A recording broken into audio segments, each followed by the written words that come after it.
The books of 1st and 2nd Samuel. They're two separate books in our modern Bibles, but that division is due simply to scroll length. It was originally written as one coherent story. We're just going to cover the book of 1 Samuel in this video. So after Israel was rescued from slavery in Egypt, they made a covenant with God at Mount Sinai and eventually came into the Promised Land. And there, Israel was supposed to be faithful to God and obey the covenant commands.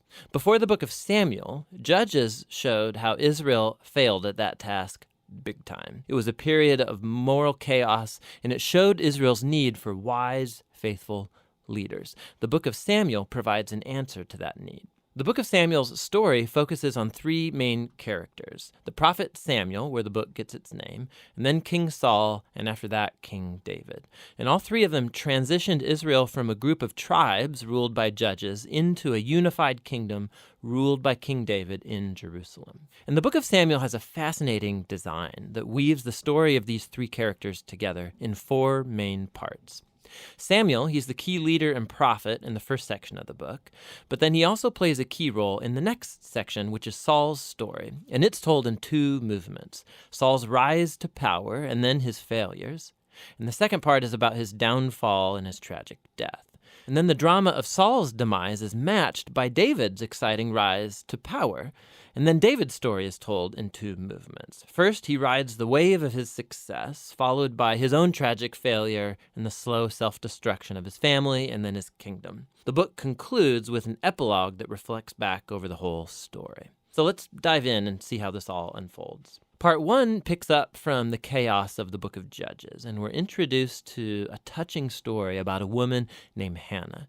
And she's grieved because she has never been able to have children. And by God's grace, she finally has a son named Samuel. And in joy, she sings this amazing poem in chapter 2. And the poem is all about how God opposes the proud and exalts the humble, about how despite tragedies and human evil, God is working out his purposes in history.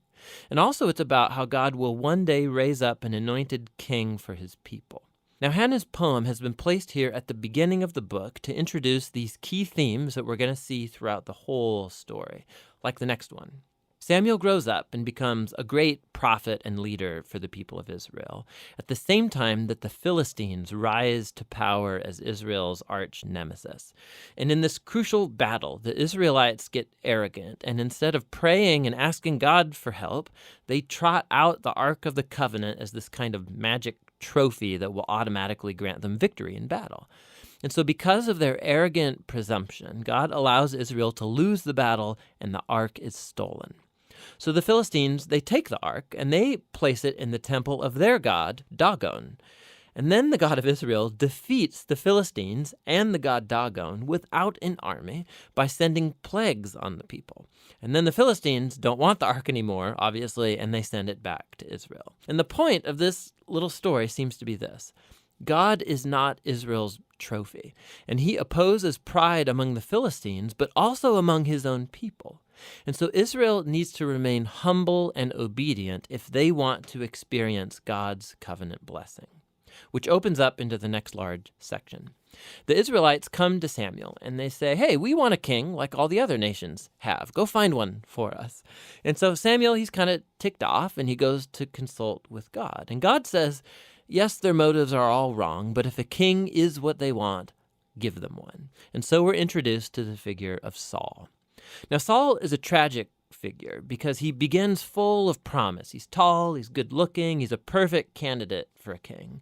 But he has deep character flaws. He's dishonest, he lacks integrity, and he seems incapable of acknowledging his own mistakes. And so these flaws become his downfall. He wins some battles at the beginning, but his flaws run so deep, he eventually disqualifies himself by blatantly disobeying God's commands. And so the aging Samuel confronts Saul and Israel. He had warned the people that they would only benefit from a king who's humble and faithful to God. Otherwise, the kings of Israel will bring ruin. So he informs Saul that God is going to raise up a new king to replace him. And so Saul's downfall begins, as God at the same time is working behind the scenes to raise up that new king. It's an insignificant shepherd boy named David. He's the least likely candidate to be king, but the famous story of David and Goliath shows that God's choice of David is not based on his family status, but simply on his radical and humble trust in the God of Israel. And so this story embodies all of the themes of Hannah's poem.